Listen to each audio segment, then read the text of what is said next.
Hello, hello, hello, hello. Hi.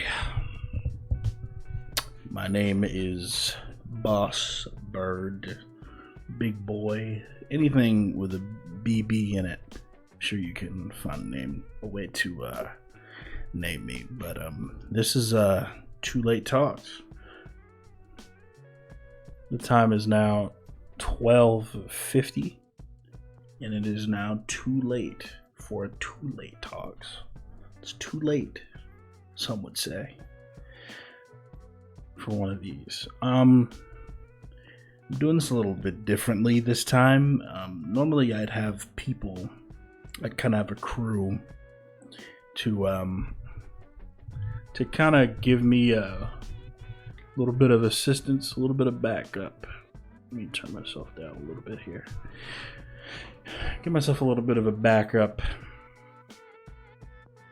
with this. But this time it's just gonna be me. Just me rambling on, seeing where this goes, and seeing what we can talk about.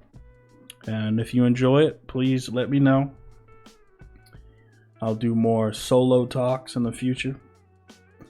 But this is really just going to be me rambling. I'm just talking about things in the world, things that interest me, things that may be going around in my head.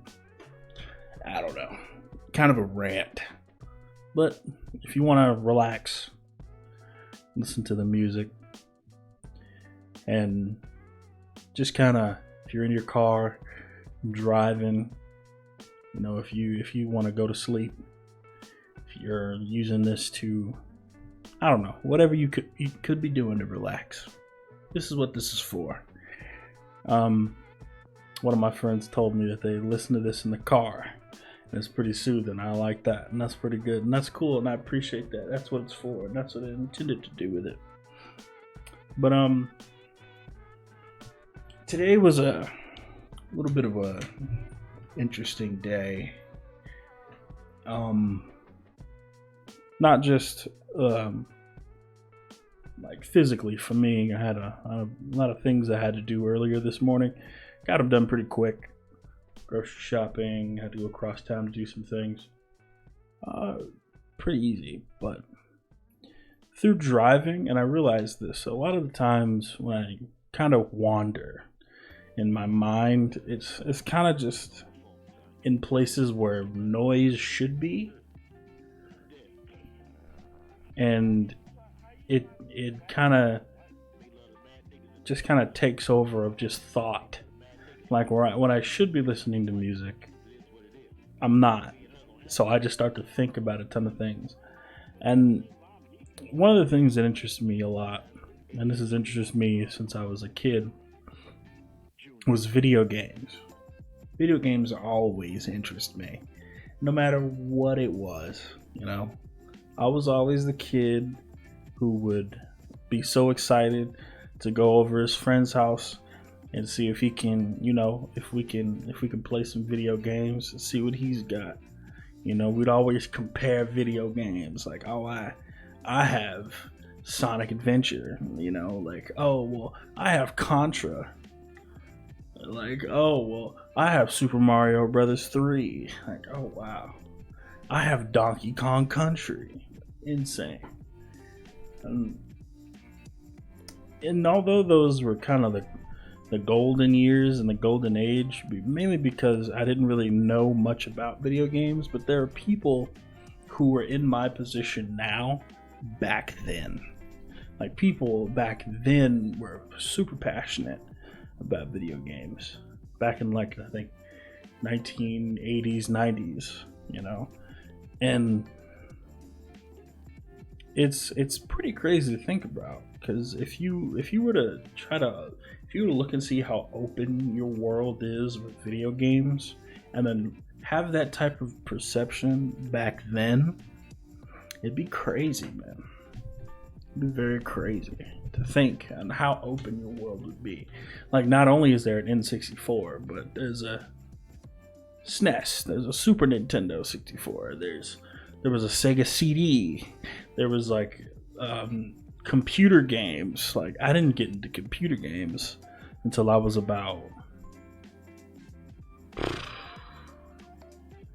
2012, and even then we didn't have a good computer. We had a super off-white, ugly desktop computer, like with the ass in the back, and I'm pretty sure it was made by a computer, but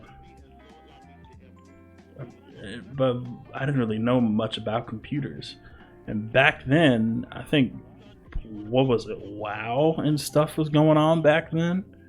Diablo was going on, like late 90s or early 90s. Like, it's insane to think about and how much those games have grown. And speaking of growing games, video games have come a long way, and I've noticed that video games have really become like a main focal point in a lot of media now. Like, think of this, right? One of the first video games ever made was like a game called Pong, and you hit a square from these two bricks on each side of the screen, and you have to not have the ball pass the brick. That's it. And there were contests held about those. There were whole championships held if you scored high in Pong. But like, now people make Pong like that. Pong is not a difficult game to make now. And if you see how it started, when you have like certain games like Donkey Kong, like I'm talking about the OG Donkey Kong, like when you're Mario and you have to like jump over the barrels that Donkey Kong throws. Your games like Pac-Man, which I think is an insanely smart game. Whoever made that was a freaking genius. Okay, Pac-Man, I can't tell you how many times I've sunk quarters into the Pac-Man machines to just play more. Like, what a replayable game. And that's kind of all people had. And I think Pac-Man raised about $1 billion in quarters, which, Jesus, crazy, insane. But it was crazy, man. It is very, very crazy. And nowadays, oh shoot, I even thought of Oregon Trail. Remember that? You know that game? The game that you find on your phone when you don't have any games to play? That was a big game. Like, insane. And now you have games now like the next Call of Duty, and how they release like one of those a year, and you have God of War, you have Halo, you have all these games that came out with budgets higher than most movies now. God of War cost I think the budget for it was $44 million. Like, that's insane. Games have come a long way, and rightfully so.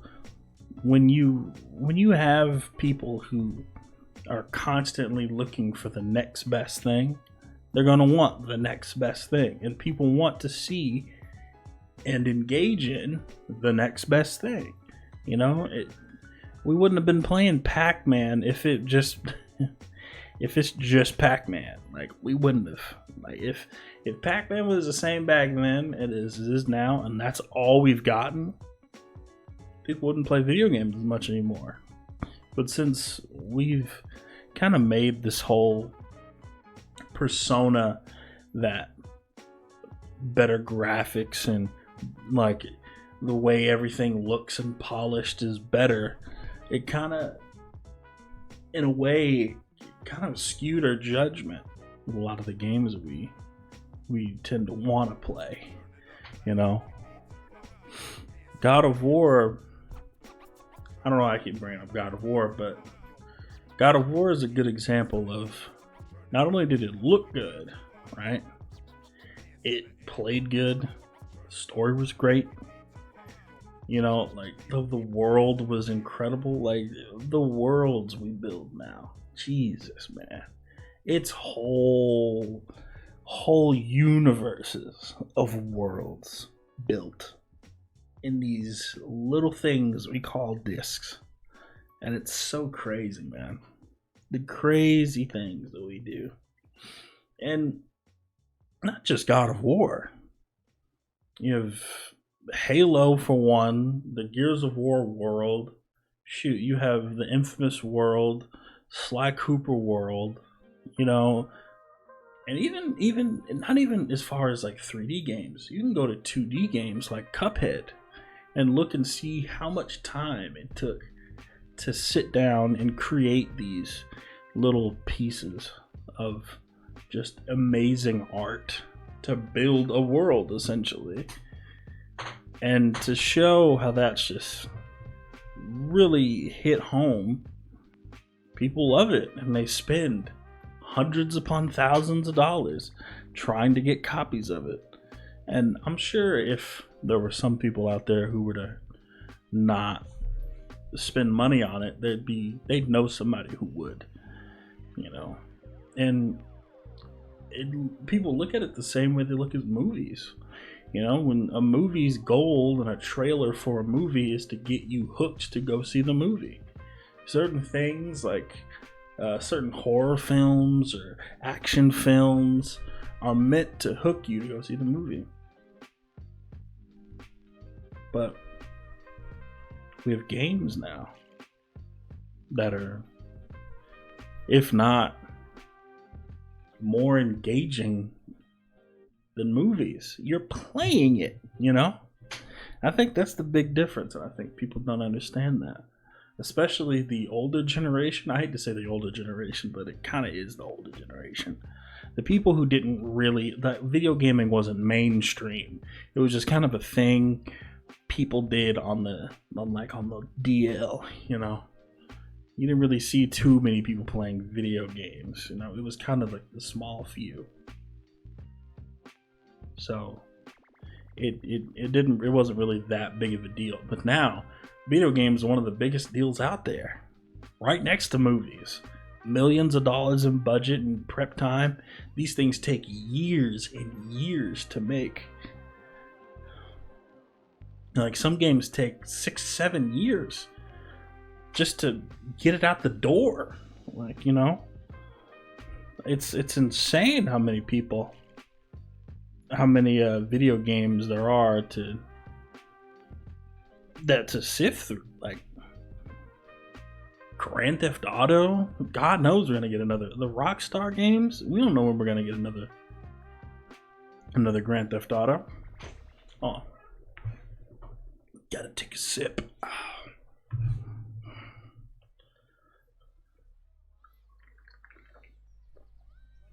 Also, this episode is brought to you by Ginger Ale. Psych! It's brought to you by Spotify. I mean, again, I'm not sponsored by Spotify, but hey, Spotify, if you're listening, I'm here, If you want, maybe shoot me a few mil, I'll hook you up. Not really, but I'll hook you up. Anyway. Yeah, I find myself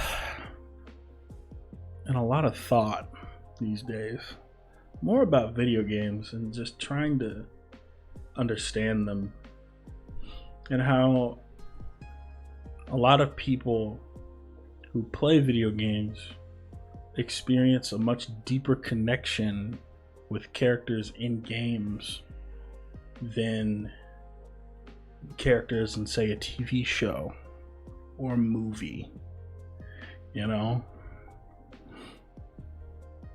I find myself seeing that a lot of games, like, people really stick to, like The Last of Us, right?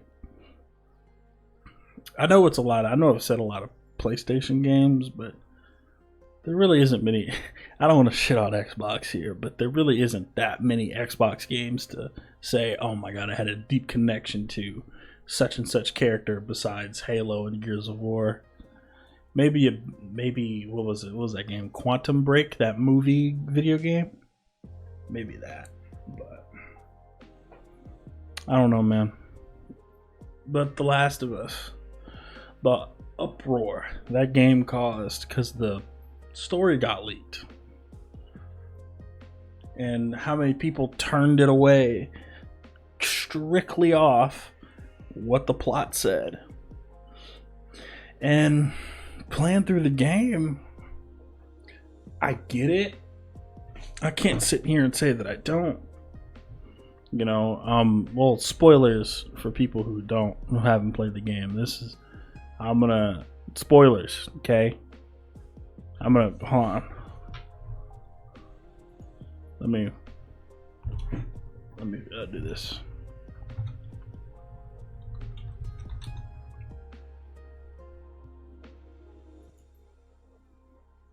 Let me see if I can. Here we go.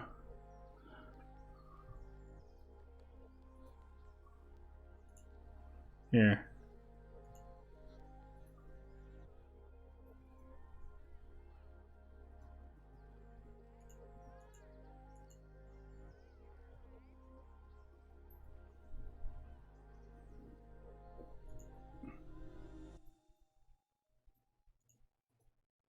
It's not letting me. Oh, wait, I do this. Let me go ahead and do this right here.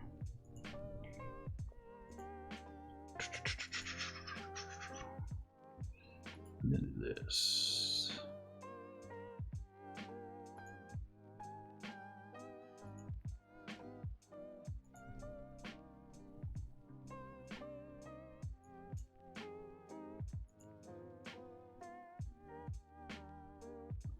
Where is it? There it is.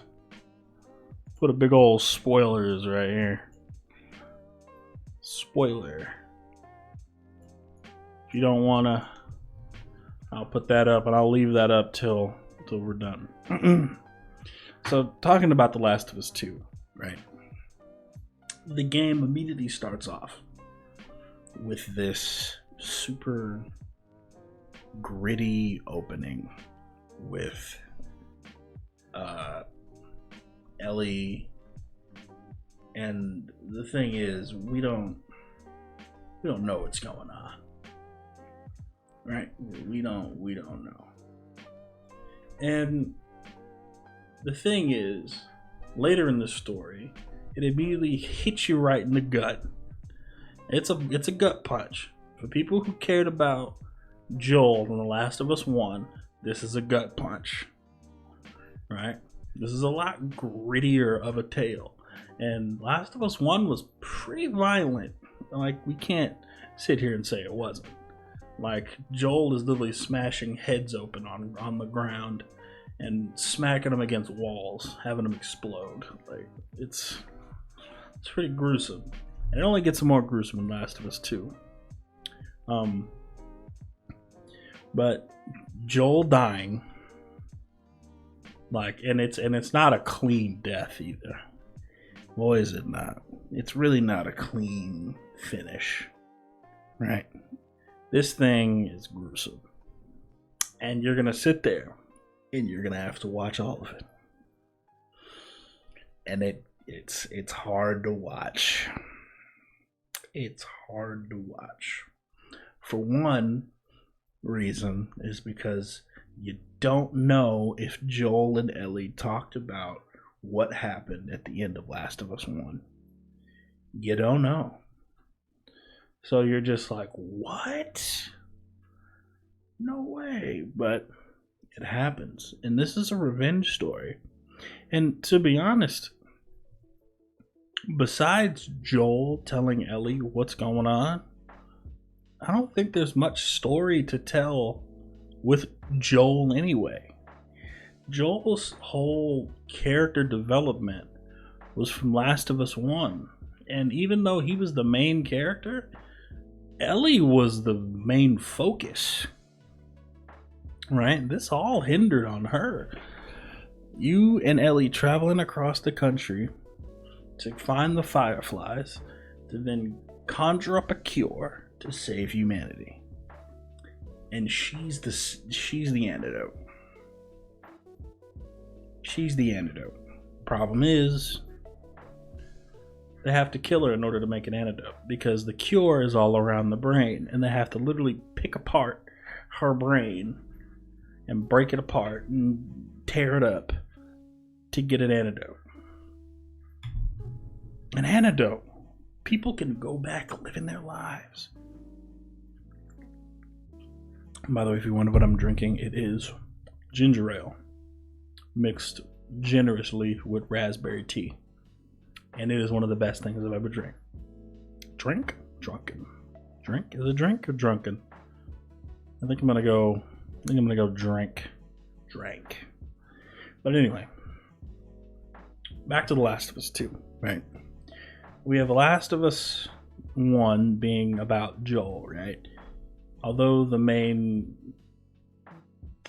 focus is Ellie and getting her to the Fireflies, what makes Last of Us 1 is to watch a super emotional person literally lose their kid at such a young age and then turn into this hardened criminal who's a smuggler, find essentially a daughter figure again.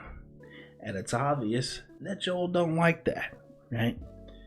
But Ellie is just trying to be herself, and she finally does, and he finally opens up.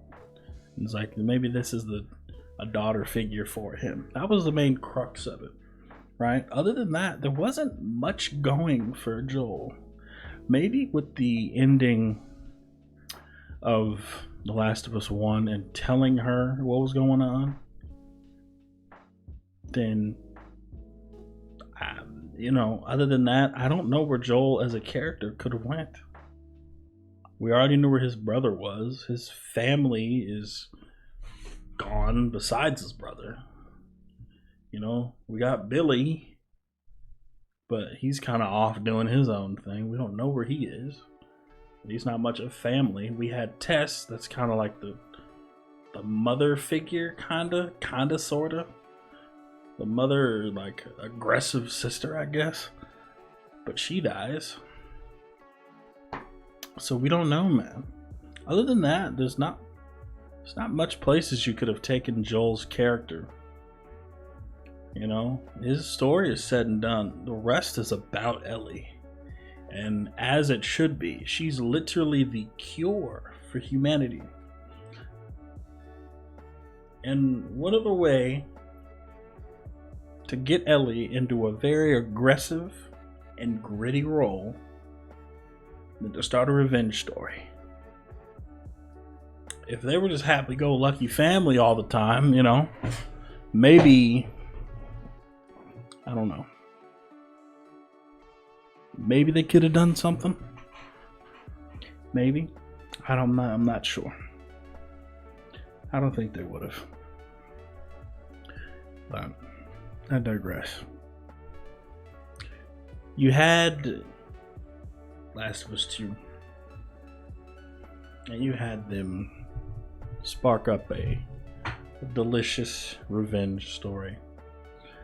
An incredible revenge story with Joel dying.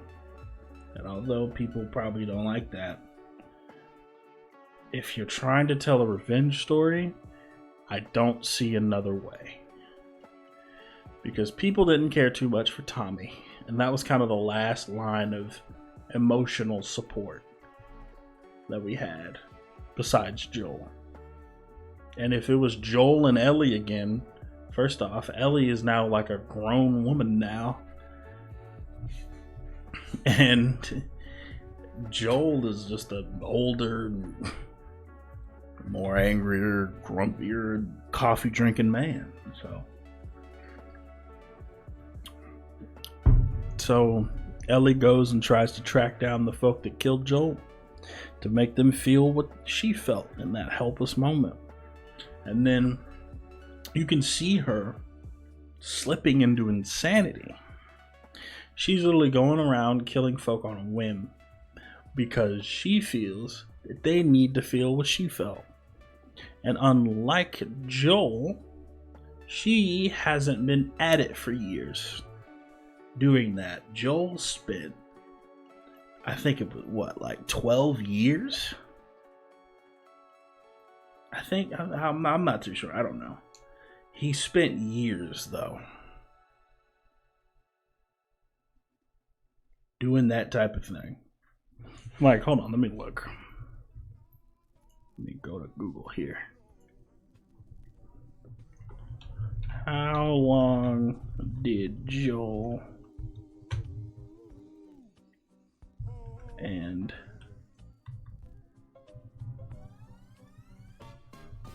how long did Joel spend without what was her name? Sarah.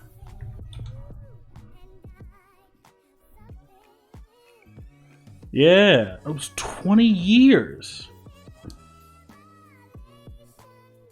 It was 20 years. 20 years. 20. He has been at this way longer than Ellie has. 20 years. Wow, actually.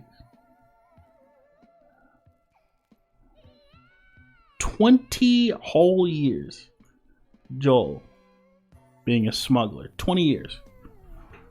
Doing whatever it took to survive. And now you have Ellie in this role of like weak helplessness again that she never wanted to feel again. Because you know, in the first one, there was this weird pedophile guy. For some reason, I don't know why he was.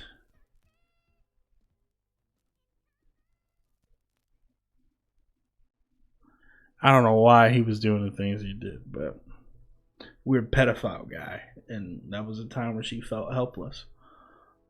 And at this moment, she felt alone.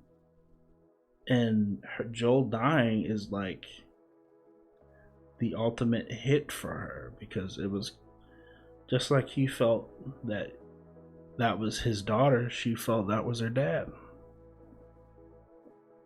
And now he's gone. That's all she's got. So we slowly see her tear through hundreds of infected and living folk just to get to an answer.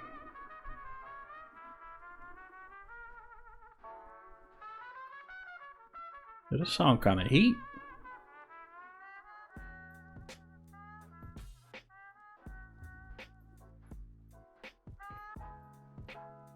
I started vibing to the song, sorry.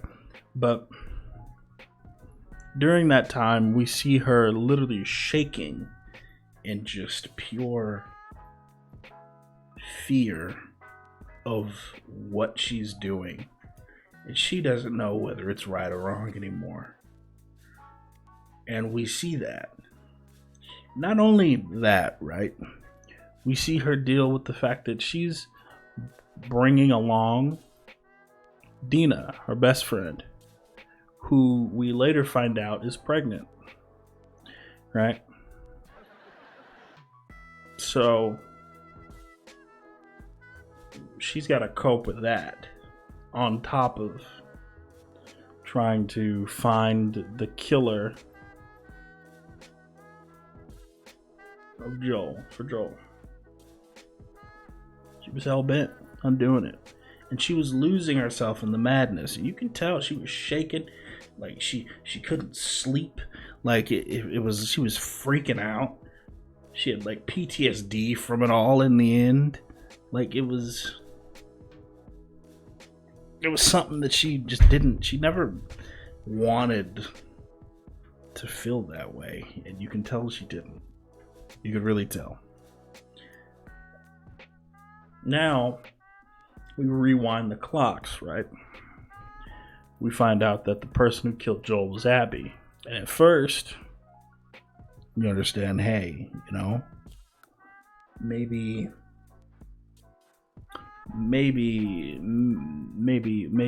just fuck her. Fuck them. Who cares? Who cares about Abby? At first, I don't care about her, big dumb muscle chick. Right? She killed Joel.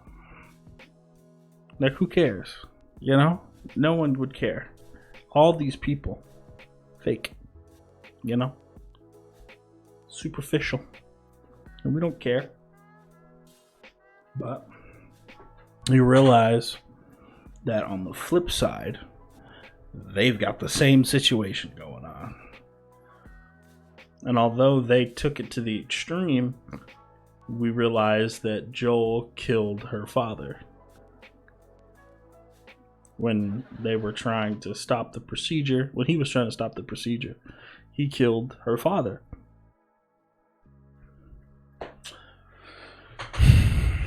I mean, we knew this was coming at some point. We knew that this wouldn't end without consequences. You thought Joel was just going to literally go on a killing spree in the Fireflies and nothing was going to happen. We were just going to chill honky-dory. Like, no. That had to be stopped and it had to be addressed. So we have that, and we realize that is what ignites the revenge thing in Abby. Right?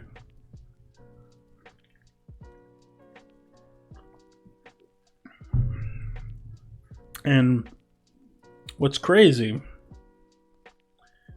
is that we know that whole thing wasn't going to blow over. We just didn't know how it wasn't going to blow over, right? We knew at the end of Last of Us. Last of Us 1. It just wasn't going to work out. There's no way if we're going to sit here and let Joel just massacre a ton of folk and then move on like nothing happened. We knew Ellie was gonna eventually find out. That was kind of a given, right? We just didn't know how all of it was gonna play out. And that's how it played out.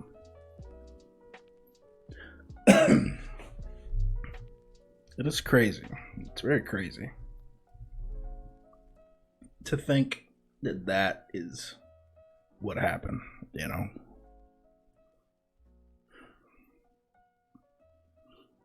But that was enough to ignite a revenge story. You kill off the main character. If they'd have killed Tommy, people would have been like, who cares? Dog, we didn't spend that much time with him anyway. But Joel, man, killed Joel.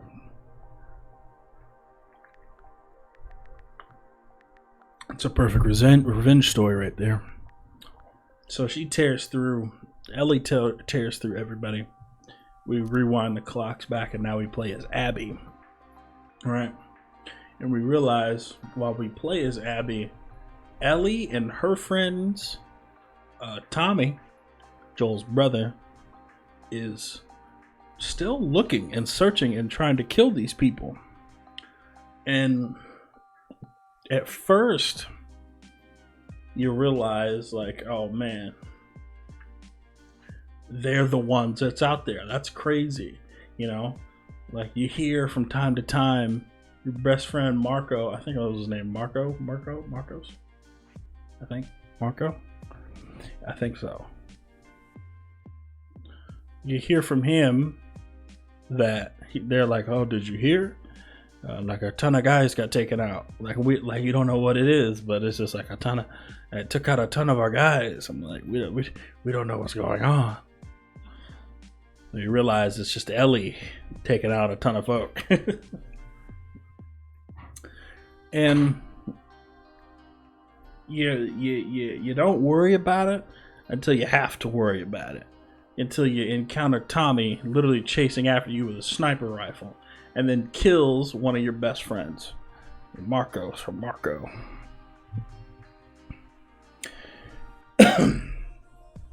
And you see him, and then you realize, oh God, I don't want to take him out, but homeboy is killing my friends. These folk that I just don't care about, but for some reason now do. I don't know. Maybe I shouldn't.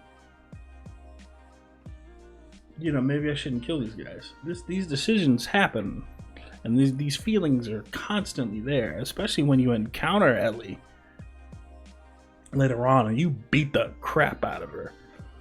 Ellie is not a physical fighter. I mean, she can be physical, but Abby had like training. Like, she's just swole. Just a much stronger female, like physically, just a strong female.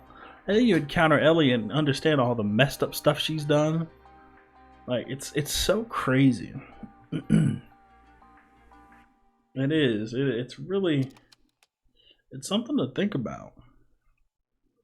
At first you don't care, but when you're forced to play as Abby, and you're forced to act out and play out all of these situations, like the what's their name, the scars, which in my opinion are the best enemy in the entire game. Like the infected, whatever. Honestly, I'm not gonna say the infected took a hard back seat, but they weren't that bad. There was a few moments, like there's a big boss fight with the giant freaking infected, and that was cool. And then there's something called like a bloater, or not a bloater. I think it's a bloater. I don't remember the name. This thing it does nothing but implode when it's near things. And it just keeps like imploding and poisoning you. Then there's like the stalkers who you can't hear them and they don't show up on radar. And I want to say those are the creepiest things in the whole game. They don't show up on radar and you can't hear them. They're not clickers. They're just weird. They're just weird. But you have that going on. But it's in the first game, it kind of felt like you were against everybody, right? Equally, right? You were against militia. You were against, that's really what they were, just militia and the infected. It's really kind of it. You had certain encounters with the army, but whatever. You kind of skimmed past those guys. But the infected, especially in Last of Us 1, they were right in the forefront. Right next to the militia, but more of the forefront. But in Last of Us 2, it seems like they take a hard back seat, man. And it's more focused on people. Can't even say militia, people. And it's crazy. It's crazy how you can take this world that is so messed up, so much death, so much like ridiculous situations, and make it somehow more focused on people, right? Because what's causing the problem is the infected.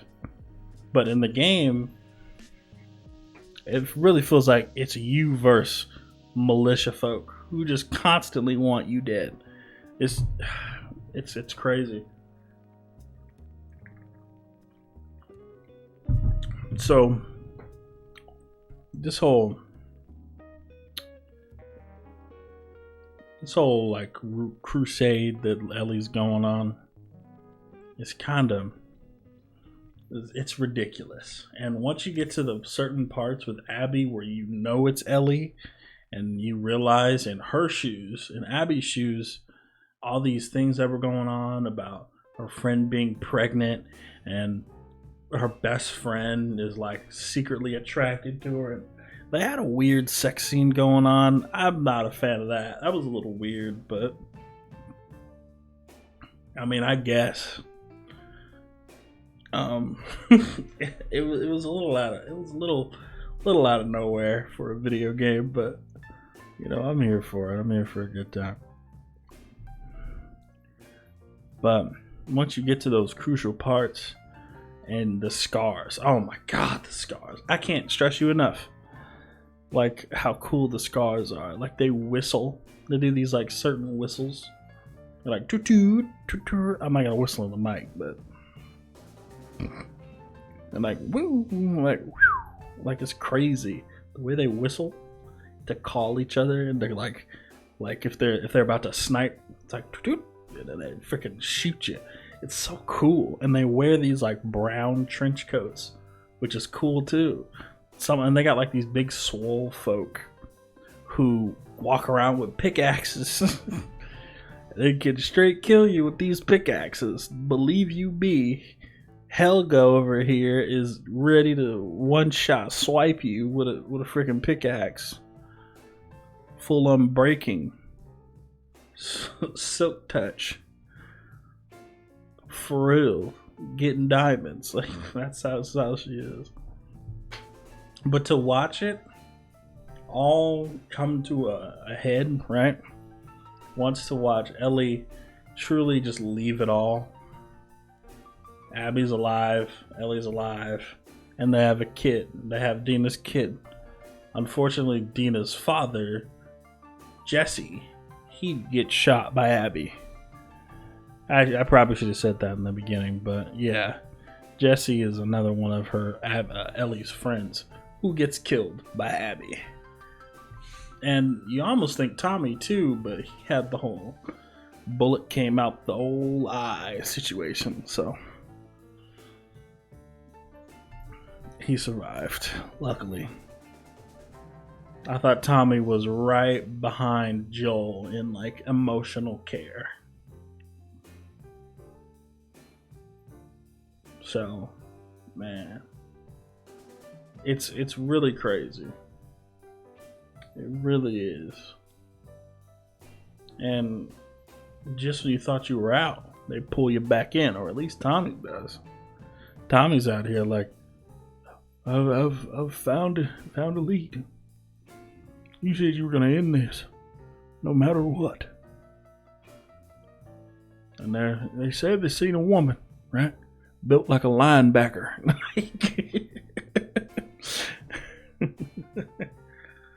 Yeah, Abby was built like a linebacker. And you go after her, and then you realize she gets captured by these other folk.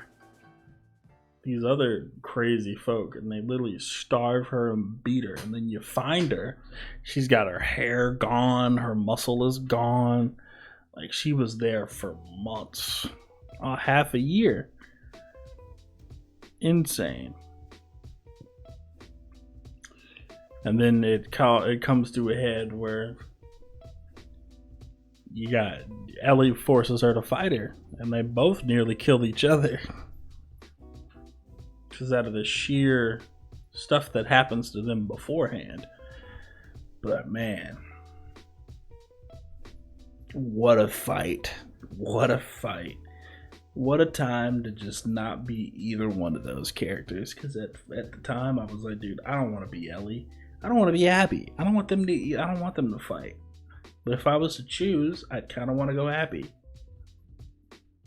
And Abby is there with Lev, a girl that she met from the scars that she helped, and her and her sister, but her sister ended up dying. Like, it's crazy, dog. It's insane. And the story of with the scars and stuff just unfolds, and it's so crazy. It gets crazier and crazier and crazier, and that's the best of the game, the bulk of it, right? the bulk middle, like the beginning, the middle, and like right when it comes to the conclusion, it ends in a open-ended, arbitrary way. There's not a choice factor in the game, which you feel like there should be half the time, but they kind of, you have to play the story this way. And which is fine, but when you don't wrap up everything, it kind of feels, I don't know, it kind of feels misguided a little bit, because you want them to go from a beginning, a middle, and an end, but it doesn't feel like an end. It feels like you forced them to play a beginning that people may or may not like, a middle, again, what people may and may not like, and an end that people probably won't like. Like, when you go pursue Abby again, Dina leaves with a kid, right? So you go back to the house. Abby's gone with Lev, trying to find the lasting of the Fireflies. We don't know if they make it. Dina's gone with the kid, and you show up to the house missing fingers from the fight.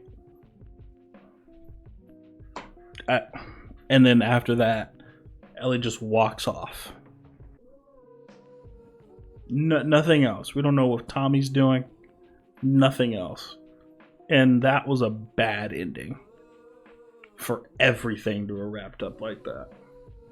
It wasn't a good ending. So if people had a problem with the ending and kind of the flashbacks that they had going on, there was a few flashbacks that I was like, this isn't really necessary. I mean, I guess you can kind of say it's necessary for the emotional weight of what's going on with Abby, but it got kind of annoying. Though I understood it personally, since I understood what it was setting up to do. It was going to give like a likeness, a human side to these characters, make them feel relatable. But the ending, man, the ending just didn't feel like it should have been that. It should have been more closed booked. It feels like it's way too open. We have so many questions and not much answers. You know? I don't feel like I came out better from that. But it's honestly, y'all, in my opinion, just something completely different. And it's crazy, because that game had a lot of hype behind it, man. Had a lot of hype, and it took years to make. Had a lot of hype. People were hyped about it. Just as you don't know how you managed to be, and that's the way they wanted to end it. To grow and shape this body of yours. That doesn't mean to say that you're not doing it. That's the way they wanted to end it. I don't know, man. So it seems a little crazy to me. I don't know why you would. I have no clue why you would end the game that people have been waiting years for like that. Don't think it should have been in that way. It might have been open-ended for DLC maybe, but if not, it's not the way, dude. Or maybe a Last of Us 3, but like, I don't think people want a Last of Us 3. They kind of wanted it to be the 1 and the 2. 3s don't do too well usually. But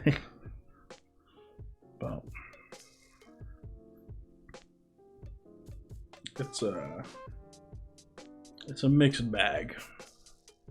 I enjoyed Last of Us 2 more than Last of Us 1 because it made me feel more. Last of Us 1 kind of got stale after a while. Last of Us 2 was a constant roller coaster of emotion. And it was crazy, the stuff that was going on. It was. I don't know. I hope they come back. Hope they complete it somehow, some way. Find a way to give some context to the situation they got. I don't know what they're going to do. But the fans right now are, like I said, it's a mixed bag. But still enjoyed the game more than Last of Us 1. It had that action factor. It had the emotions. It just didn't have a good ending to sum up everything that you work for in that game. And it just kind of feels like you were robbed almost. Last of Us 1 kind of had an open-ended ending, but not as open-ended as this. Last of Us 1, it was just like, I don't know how Joel is going to tell Ellie about everything that's going on. Eventually, she's going to find out. She's not dumb. She's going to find out. I don't know how this is going to happen, but find out in Last of Us 2. Last of Us 2, we get that. We find out that they've already had that conversation. But then we get introduced to these new things, and other things are happening, yet there's no conclusion to any of it. So it's just kind of like, what was the point of it all? But anyway, I still love the game. I'd play it again. The combat's fun. The game is gorgeous. I still don't understand how they continue to make these ridiculously detailed, gorgeous games on the same engine. It's just crazy. It's crazy, man. But alright, I think it's going to be it for this. I appreciate you for watching. Like I said, if you had any other topics for me to talk about, I'm down to talk about them. Just if you follow my Twitter, it's at evilbossbird.com. It's at evilbossbird.com. You'll know when I stream. If you want to DM me there or write in the comments what I should talk about, I'll talk about that next time. Yeah, I think that's it. Appreciate you for watching. Please like, comment, subscribe if you're new. And I'll see you later. Catch you. Have a good one.